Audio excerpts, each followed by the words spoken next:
Hi team, welcome to episode 24 Between Two Couches. I'm here with Colin today, and today we're going to talk about plateaus and learning curves in relation to plateaus, how you kind of can get over them, and why they kind of come about and how it happens when you're training. It's a normal thing that happens, but some people just don't understand the ins and outs of them. So, Colin, I know you have some thoughts on plateaus and why they happen and on what you've learned from them in your experience. So give us some thoughts. Thanks, Sean. I do have some thoughts. I appreciate the intro. So if you look at the learning curve for most people, there's 4 stages, and there's a way of looking at it. There's unconsciously incompetent, consciously incompetent, consciously competent, and then unconsciously competent. The first one basically means that unconsciously incompetent is you don't realize how bad you are at something. So that's like me going, sure, I could pick up guitar. I mean, there's only like 6 strings, it's a box of wood. How hard could it be? And then I start playing guitar for a few weeks, and then it's like, oh, I'm actually really bad at this. And that's kind of the internal dialogue, and you could obviously phrase it in a nicer way. And that's then when you move into, you understand how much work you've got to do in this. So that's kind of like going about your day-to-day business. You played sports in college, left college, started a job, you know, can of Coke every lunchtime, takeaway, beers with the lads every weekend. And then a couple of years down the road, you notice, oh God, I'm 20 kilos overweight, you know? And you're thinking, right, it's time to get back into fitness. And you didn't notice it until like that whatever day you came back and looked at your holiday photos, and then you saw it. And that's coming in here and going, okay, well, getting back in shape. I used to be in shape. Trouble. And okay, yeah, it's like just whatever, squat, pick up some weights, and, you know, get your heart rate up. And then as you get into CrossFit, you know, you get the initial stage where you get comfortable with it, and then about 6 months into it, you realize how much of CrossFit there is to learn. And that's when you're into it. And you've already like lost weight at that stage, but you've stopped doing CrossFit just for your health, and you're doing it because it's a pursuit in itself. And that's when you're at the stage where, okay, there's a lot to learn to get a snatch right. There's a lot to learn to get my kipping, or, oh my God, I'm so far away from handstand walks. And that's when you realize how much there is to learn in this. Yeah. So that's almost the first plateau for people, when they realize how much there is to learn in it in about 6 weeks on. And that's when they hit plateau number 1. Yeah. I mean, and to kind of expand on that, people may have heard of like training age. Yeah. And that has to come into it as well. You were saying there, say for example, someone who's never played guitar, it's simple. So their guitar skill age, if you want to break it into a musical kind of, would be 0. They might be 30 years of age in real life, but their actual skill or their years of practice in that field, they're an infant, they're a child. So the same thing in your fitness level. So I'm 27 now, but my training age, say about Olympic weightlifting, would be 6. And you only look 26 as well. Yeah, thank you. I thought I was 25 there. Someone asked me what age I was. I said 20. Oh shit, 27. Yeah. But in relation to that, so I'm 27 years old, but my training age would be 6 or 7. Yeah. So that's kind of how you can kind of split it up. So when people are really new, they'll make lots of progress at the start, but then they'll hit that first plateau, like you're saying, because they come from, it's all new and they're all starting and they're making all these gains, and then it's like, oh, here's the first kind of bump in the road as such. Yeah. And that's when you reach the stage where you don't make progress day to day. Yeah. I can't just show up in the gym and get better. I now have to be deliberate. Yeah. And that's when you're going from consciously incompetent to consciously competent. I can't just hop up on the bar and my joints are naturally going to get stronger. I can't just do push-ups to get better. I might have to do some dumbbell bench presses, or... So actually, let's break it down even simpler. I would just do push-ups until I felt tired, rested until I felt I was good, and do push-ups till I feel good again to get through my set of 20 in the workout. Now I've reached a point where I need to go, okay, I can do 10 unbroken, so I'm going to do sets of 4 with exactly 15 seconds rest. And then I'm going to do sets of 5 next week with exactly 15 seconds rest. And I'm not going to test it. Now I'm going to train. Yeah. So that's the first stage to getting over the plateau, is you've just hit that natural point where you need to think more long term. And it's not that I'm going to snatch 35 kilos or 55 kilos on the bar today. It's I'm going to do 25 really well. Next week I'm going to do 27 really well, provided I have a focus in each thing. And that's where people kind of, they've got no guidance.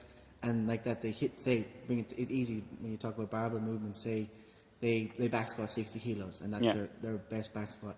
And then they continue to try and do the same weight over and over and over, and then they struggle to kind of surpass it. Like you said, what they need to do then is to think about they need to start training properly. So like that, do 5 sets of 5 at 40 kilos. Yeah. 5 sets of 5 at 45. Build up the strength in your legs, so when you come back, guess what? You might squat 65, or you might squat 70.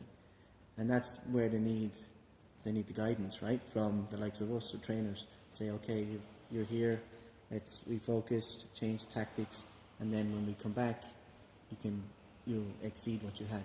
Absolutely. You know, so like you don't max out your back squat or max out your snatch very often now. No. And the older you get in your training age, the less you max out and the less you test.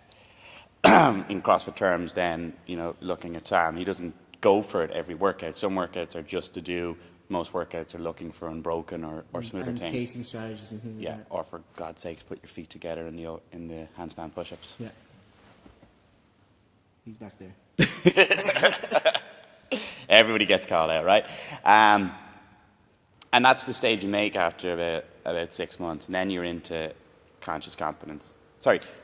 Conscious competence, where you have to focus on a skill. Yeah. Apologies. We'll keep going. We'll keep going. Time is not up. It's not Sorry up. about that, guys. So that's when you're reaching the stage where then you need to focus on things. So you can pick the snatch or a kipping pull-up or a bar muscle-up.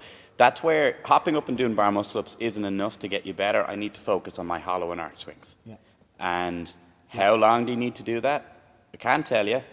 Dr. Bob Rotella, who's like the world's best golf psychologist. 10,000 hours. He tells people, no, it's like 10,000 hours is sort of debate.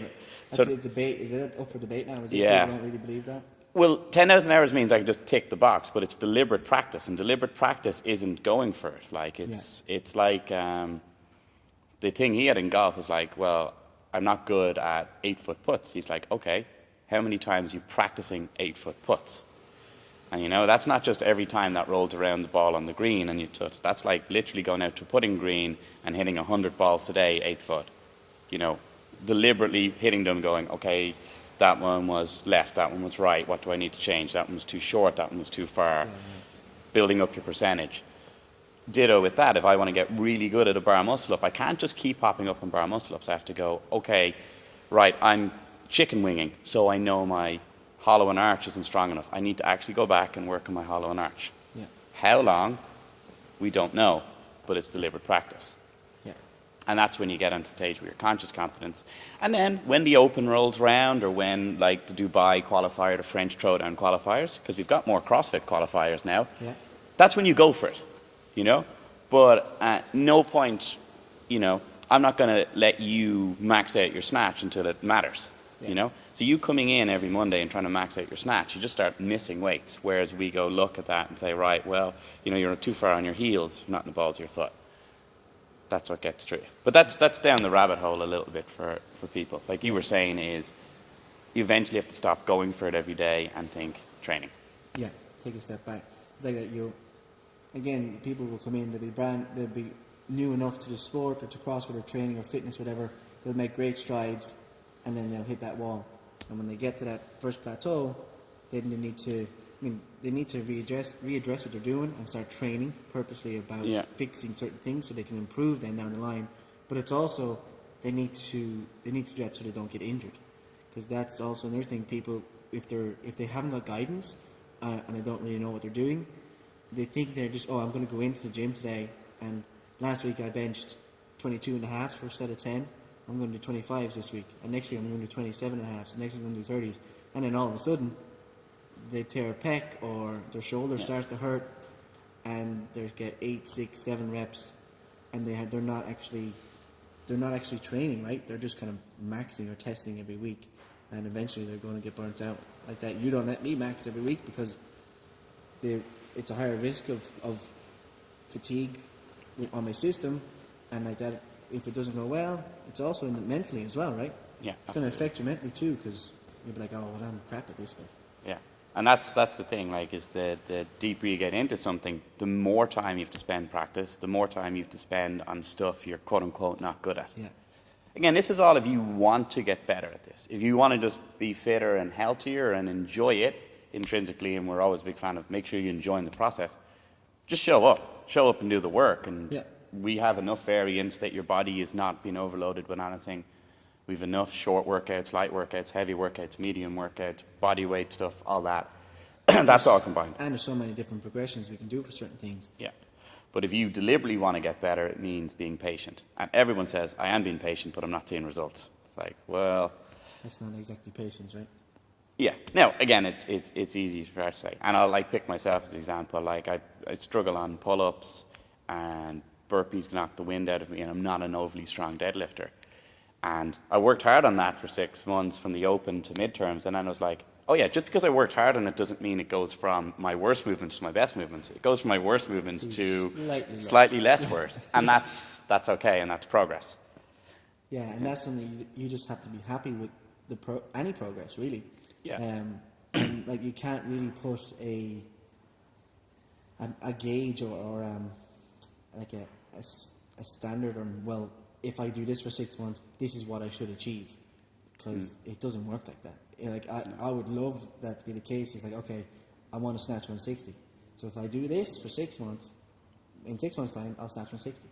It's like, no, that is not real life.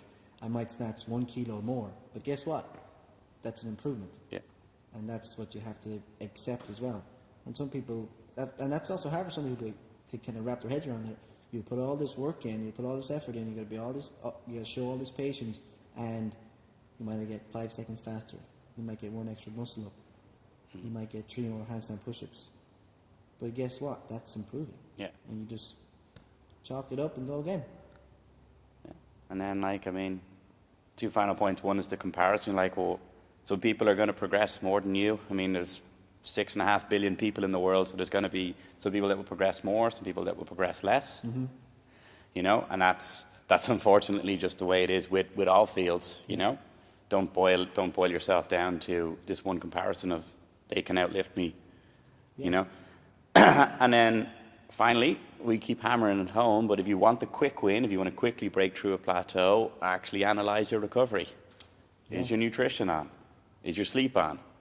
Are you actually mobilizing? And if you're like, yeah, I'm mobilizing, cool. How many minutes did you spend last week mobilizing? And if you don't have a number, chances are you didn't do it. Yeah, be honest with yourself. Yeah. Right? Have you put the time into recovery? You know, if I'm sleeping 4 hours a night and I'm not doing anything for my mental headspace, and then I come in here and trying to hammer it. You're just banging your head off the brick wall there. Absolutely. Yeah. Yeah. And that's a tough thing for people as well, is that sit yourself down and actually, like, be honest. I mean, are you doing what you say you're doing to improve? And like, if there's any hesitation, you gotta slap yourself around and say, "Come on, cop on." Okay, that's a very violent way of doing it. Slap yourself around, or just reevaluate where your goals are then too, because you're like, okay, you're frustrated about this, but you're still not really being true to yourself because you're not sleeping enough, or you're eating those bags of chips and drinking those cans of Coke when you say your nutrition's on point, or whatever it might be. You're frustrated, and then people can get frustrated, right? Sometimes it's easier than people think. If they get a little more sleep and they look at the nutrition, guess what? You might go a little faster in that workout, or you might be able to do a couple more reps on that movement that you feel that you struggle with. Yeah. So what do we reckon next week? Will we talk about the difference between slapping yourself around and self-compassion? I don't know. That mightn't be PG enough for this channel. Okay, cool. We might invite Sean, slap yourself around, brown back for the next podcast. All right, no worries. Well, thanks, Steve, for watching. Anything else? Let's wrap it up on that. I think we're good. Cool. If you have any questions, drop them in the comments. Anything you want us to talk about or discuss, let us know. Drop us a message or put it in the comments below. Thanks for watching. Bye. Concentrated.